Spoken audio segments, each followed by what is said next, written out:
The August 12th meeting of the Board of Trustees of the Urbana Free Library will come to order. Do we have a motion for the consent agenda? So moved. Is there a second to that? I second. I know there's been some question as to the items that were, how they were defined. Is that clear to people this time with your budget? Okay. All those in favor, please say aye. Aye. Opposed, same sign. Petitions and communications. Do we have any comment from the public? Okay. State, come forward and state your. Well, we don't have a podium, but why don't you just come up? It's the front. So the thing I wanted to comment on was that. What's your name? Jane. Right, Carol McCusick, 1907 North Cunningham Avenue. The newspapers that are kept in hard copy, is it 6 months for the New York Times? I'm not really sure, but if it's, if you've decided to keep them for a period of time, I think it would be better to have more control when people request what's, what's beyond on the shelf, be pulled out of storage. I don't know where it comes from, but I noticed that probably somebody had requested papers and just left them on a table where they were looking at it. They didn't have to return them, to the person who would check that everything came back that was lent out. I thought there should be better control on that. And let's see, so many of the boards and commissions have something in their ordinance that says, like, they can make rules for themselves. One rationale for having a board of government information is it might kind of look at all the ordinances that the commissions are under and determine whether there's some a logical kind of a footing, or what that would be citywide board and commission code in the section. I guess it's called it's chapter 2, administration, boards and commissions, I think. There's some place for general rules, because that could take you from the State Open Meetings Act and to a new jumping off point for all the boards. So it would help for public access, because things could be more familiar at the board pages, for example, could be more standard across the board pages. Okay, we'll take that in consideration. Question, though, as to the length of time that newspapers are kept, how long? I can speak to that. We keep some things for a year, some things for 6 months, and some things just out front for a few weeks. And Carol, we do have them back in order, and usually we ask people to bring them back to us, supposedly in order. The shelvers do put them in order.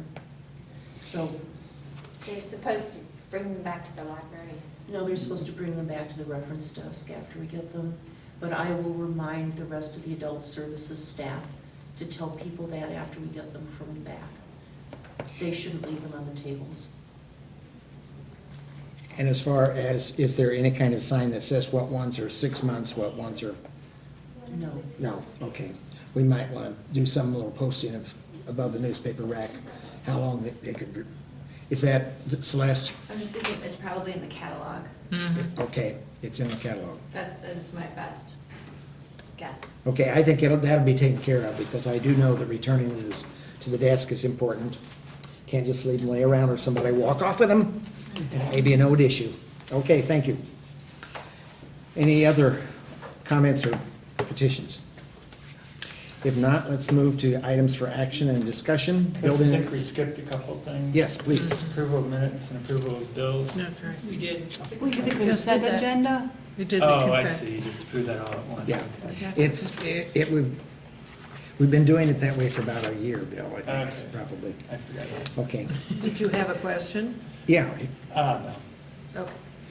well, I'm hoping there was some explanation that you understand. The request was made so that we'd understand it a little better, and I think that was my concern, at least. Okay, buildings and grounds, is there any report? Seeing none, we'll move on to technology. Any response? Financial. We have in our policy that we will approve the budget after the audit has been approved. It seems rather strange that that's the time you approve the budget, so Celeste has suggested that we change our policy. But we are not doing that tonight, are we? Correct. Yeah. But we do need to approve, to stay in line with our present policy, the 2012-13 budget, which has now been audited, and we are waiting for their report, right? The No, auditor's we have, report. we have the audit. Oh, you have it? Yeah, it's done. You have it, okay. Yeah. This page on the back is She from sent the it actual over. audit. Yeah, okay. It was in the packet, wasn't it? Mhm. So is there any questions? I think we have gone over this last time. It's just a matter that Celeste found in our policy that we stated we would do this. So is there a Seems- motion to approve the 12-13 budget? As audited. As audited. Is it, so moved? Is there a second to that? Second. All those in favor, please say aye. Aye. Thank you. I should have called for no, but. Okay, anything in policy? You want to give us an update as to what you're thinking about? You're working through policy, I know that. And so maybe you just kind of give us a background as to where you think we're going to be the next couple months working. Absolutely. We have different groups working on different policies. So for example, it has come to my attention that we need to make at least a couple of tweaks to the finance policy, which I had not known of before. So we'll bring you something about that. I have the patron committee working on a patron code of conduct change, which will be very different. It will be much more streamlined and still get the same points across. So we're meeting again tomorrow. I don't know that it will be, I don't know if it'll be ready for September, but I would expect that to come due in October. And then we are looking at policies that we don't currently have.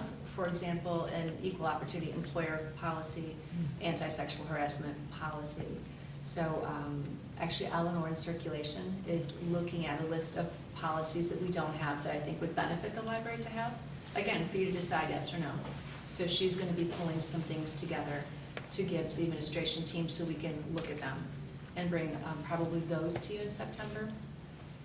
And then some of the things that have a lot more content that needs to be addressed, like some of the personnel policies are probably going to be more in an October timeframe. It's going to take a while to really get through some of those things. But these for September, you'd bring them in September as the first reading. Correct, kind that of would be the thing. first reading. Yeah. And then in October, you would vote Yeah. one way or the other, having provided some feedback to us. And then in October, we'll have some more as well. Some more. And then I see you've got the staff, you're kind of targeting the staff handbook by February then, the staff Correct. day? Okay. Before February, because February is staff day, Staff day. and that way we can roll it out to staff in some type of January, end of January timeframe. Have time for people to respond and have time to read it, and then we could talk about it at staff day as a group if people wanted to. Anka is leading the team on the handbook, and she's pulled together a team across departments. So again, they're also looking at starting from scratch, seeing which elements they think are most appropriate to go in a staff handbook, and that will be based upon what policies. Is the handbook a policy manual? No, That's what I thought, yeah. no, the handbook will draw upon policies. For Yeah. example, part of our policies are staff vacation and benefits and leave and all those kinds of things. So how that's laid out will impact Yeah. how the handbook is laid out. How large a document is it, or is it likely to The be? handbook? The handbook, yeah. Oh, I'm just curious, doesn't make, 29, Much. 39, 49 pages, it's not short, but there's a lot of redundancy in there, or there's a lot of things that we think maybe don't need to be in a handbook. So for Oh, example, a yeah. history of the library Maybe we keep that, maybe we don't, but then a listing of each person and individual, for example, bios of each of the directors. It doesn't need to be in the handbook. No. So there are some things that we can just cut. There's an appendix or an index. It's going to be electronic, so you don't really need to have that so That's much right. anymore. Interesting. So I think it can be shorter and easier to use. List our And you're involving- expectations and guide Yep. people's activities. And you're involving staff in developing and making All of us, corrections. yes. Yeah. Department heads primarily, or other people too? It depends on the project. So Anka's leading, the department is leading a team of people for the staff handbook, and Laura is one of the people on that team, Okay. for example, so. But then there's other people. Oh, except, but I'm saying some department heads are leading and some are participating, and other people, for example, Eleanor, working on some of these policies, is not a department director, and I'm sure will do an excellent job for us. We've asked people what their interests are.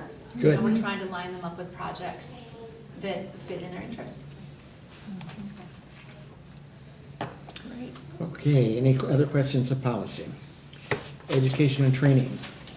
Our assistant director is off giving training right now. It's exciting. She was really excited. I don't know any of you have talked to her, but she and Celeste got together and she had to do a project, is that what it is? Or- Right. And so they kind of came up with some plans for that, and the whole thing sounds like, I really feel she will be a step ahead of a lot who have not served as the director. So. Reports of liaison groups, friends. Did you invite Larry tonight? I said no, we didn't, didn't we? No, so I did attend the Friends of the Urbana Free Library meeting, which was last week. They're gearing up for their library book sale, which is next week, Thursday through Sunday, with a giveaway day on Monday. So we're excited about that. It coincides with the Sweet Corn Festival, so they're hoping for a good turnout. And in the invitations to people to let them know about the sale, they indicated when their expiration date is for their Friends memberships. They could get in on Thursday night, it's a Friends only membership night. And Becky said that we're getting a number of people renewing their memberships, so all in all, things look good. I again encourage board members to join Friends because it looks good. The foundation, They meet again in September. Friends, The foundation will meet again in September. September. What's the date? I want to say it's September 11th, and it's a noon luncheon. They're trying a noon as opposed to an evening. You may want to give me a call. I will be happy to do that. I'm negligent. The thing I think that we need to at least point out to the board was we have a situation in which the properties between the foundation and the board are, no, This is next session. okay. Illinois Heartland Library System, anything? Lincoln Trail had its last meeting, and they had to do a phone, they had to call somebody, because they didn't have a quorum, and we were gonna be danged if we were gonna come back. So they went through everybody and found one person that would do a phone thing. Good. So it's, you know, Yay.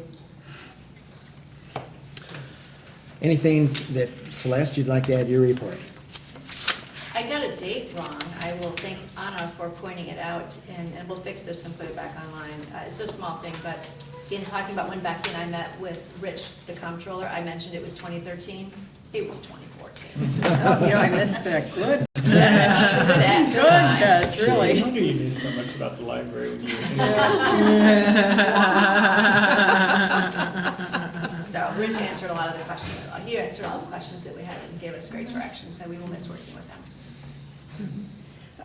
Actually, so the interview with Sean Powers, did that air? I haven't seen it. Okay, No, I because haven't I seen was it. gone for about a week, and I was like, oh, did I miss it? Because usually I No. kind of tune in and, all right, good. When I see it come up, I'll let you know. Yeah, please, please, We're yeah. curious to see how it went. Yes. And Sean isn't here anymore. He's moved left, to Atlanta. yeah. Right. That was sort of sudden and Adult Services, Mary, anything to add? No. Okay. Children's Services? No. Just going along, summer reading. Furball's still alive and kicking. that's good. Yes. You know, Yes. because it's been such a temperate summer, do you think that has helped or hurt the summer reading? You know, some days it's crazy down there, and then I've worked some Saturdays where it's been pretty quiet, which is unusual. So I think you really can tell when the weather's beautiful outside, you know, it's a little slower. And that's kind of curious, because sometimes really hot weather will either drive people in the library or drive them to stay in their house and read, and then come get more books. Or go to the pool. But there has been a couple, times when it's been kind of quiet, and I think that, you know, you look outside and you're like, well, I'd be outside too if I could be, so. I recently finished, a couple weeks ago, Out of Circulation. It's about the assistant director of a library that has a cat. And so I thought again of our experiences with Furball, or whatever his name is. It's been very popular. He Only was the out and cat about solves the today. murder in this one. Well, I'll get Furball together. Okay, Zaka's not I had here. a question. Yeah. On the school district school registration event, was that you were handing out library cards and stuff? I think I read that you could have handed out a lot more, but people were living outside the district. And, Yes. yeah, Yes. Celeste and I have talked with Don Owen a little bit and looked at some statistics. Something like 29% of Urbana high school kids live outside of the city. Mm-hmm. 29%. So, and So we many also discovered subdivisions that for a about long time. half of those live in mobile homes, and so the rate on mobile home library cards is $25. $25 a year, $9 for 4 months. Did you have any capability to charge for cards at that event, or is? We did not. Yeah, I We wonder if there's just any asked way we them to could come set up into some the kind of. Get a library. Square And we account? did it again today at the new teacher orientation. There was a couple people that, you know, couldn't get cards today. We asked them to come in. I guess we could get change or I something. don't know if you need a mobile app. Or Yeah. I'm sure eventually. I don't know how it'll come to people would that. pay, but. But it is really disheartening when you have to tell people. Yeah. Because I came from a county where everybody paid taxes and everybody got a library card, so you could be like, hey, you want a library card? You know, but here it's like, no, I've tried to get one before, and, you know. But you bring it up and, oh, but we don't want to pay taxes. Right. Well, we try to explain that, you know, we try and explain it nicely and tactfully to people, that you're paying one way or the other. Yeah. Mm-hmm. But Yeah, I mean, it was just interesting looking at the statistics because, I mean, if they live in a house that's, you know, $100,000 or something, then yeah, they're gonna have to pay $150, $200 to get into the library system. But if they live in a mobile home, which is half the kids that live outside the city, it's only And you know, $25. so. the Yeah. two ladies that Could there be like some like statistics like that put up on a big place where, you know, we could kind Well, of the spell reason we that were out? kind of talking to Don about was that we were hoping maybe to find some kind of grant opportunity, Yeah. because we actually broke it down by who qualified for free and reduced lunches at the Right. schools. And we could basically cover every child that lived outside the district that qualified for free and reduced lunches for $28,000. So it's not a lot of money. I mean, because those people that get qualified for free and reduced lunches, a lot more of them live in mobile homes or rent or live in houses that aren't worth as much and stuff like that. So it's a possibility that we could apply for some grants or maybe even a city social services grant or something next spring and see what we can. Bill, come would up you with. say that's the city's responsibility or ours? It's not the city's, because the city probably wouldn't even want to push it, because right now the library is more of a selling point for the city. You know, it's a good reason to annex. It's a way to justify some of your taxes and stuff because it's a great library. But I think it's really more of a school district than maybe library thing, but definitely school district. Yeah. School district. Because right now you have almost a third of your kids that don't have the same opportunities as the rest of the kids because they don't have access to the library. So How does the city of Champaign deal with it? Do you know? I think the same thing. I mean, it's pretty much a state law, how you have to, the city can't change that. They don't have any other. The state requires that contribution. Right. But the board can waive the fee, which you did last summer, if participants are participating in a literacy project. So Laura got a grant to work with students at Prairie and The Leo. dual language. Students. So, and you waived the people who got cards for the summer. So that was a 3-month window of time, but only How many about 15 participated in people that? actually took advantage of it. I don't remember, there was not half the families, maybe a quarter of the families took advantage of It's that. like 15 or Maybe 17 less, families, yeah. it was not a lot of people. You know, they're not used to using the library, they don't. I mean, we tried to, the two ladies that we work with from Circulation, Bertha and Elizabeth, at the school registration, were really great. They tried, you know, to bring up, it's only $25 a year, it's for everybody in the household, which I understand $25 is a lot for some families. But also all the free services we have. You know, you can always come in and use the computer, you can come to all of our programs for free. So we really tried to talk that up, but it is discouraging.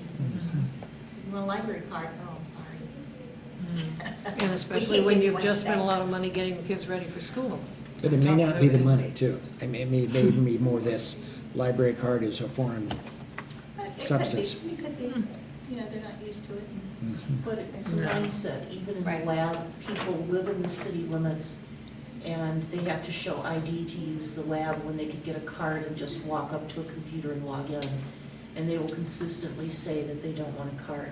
And we haven't figured out why. I guess that's the best way of putting it. Because they're getting all these services, they could get so much more with a card. So, Anyway, something to keep in mind. Yeah, it is.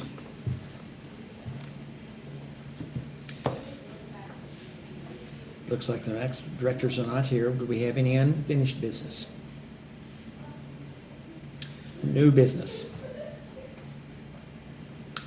Okay, can I have a motion to go into closed session? Closed session to consider property and personnel. Is there a second for that motion? Second. Becky, would you call the roll? Bill? Yes. Mary Ellen Fair? Yes. Yes. Chris? Yes. Beth? Yes. Donna? Yes. And Jay? Yes. Okay, we won't have anything to report for any public. They're gone now. Following that. Okay, are we in the children's department? We are. Yeah.